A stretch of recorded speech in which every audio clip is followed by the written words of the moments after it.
There is a word for you in this particular message, in this particular section. I want you to see this from the Hebrew cultural perspective of what we're talking about. You see, hospitality, or the setting a table, it's not about being nice if you feel like it. In the Hebrew, in the cultural context, it was a sacred duty. It was a sacred duty to show hospitality, to set a table. You know why? Because we're not naturally inclined to set tables for other people or to cater to them. That is not our natural inclination. I will tell you, generosity is learned. It is learned, and then it is exponentially returned.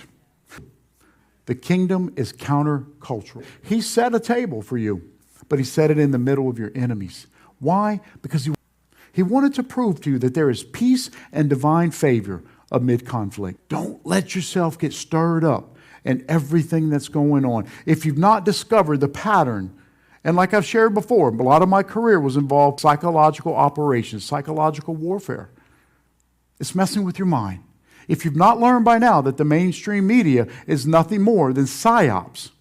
They spin you up and they let you, and they spin you up, and the goal is to always spin you up in these 24-hour news cycles. And then what do? You lose your peace.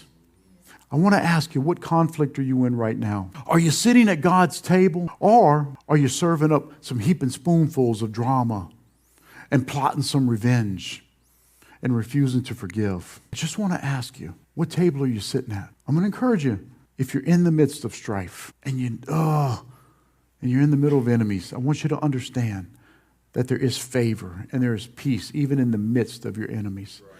Only if you give it to God. His table is where peace and provision abound. Give it to the Lord.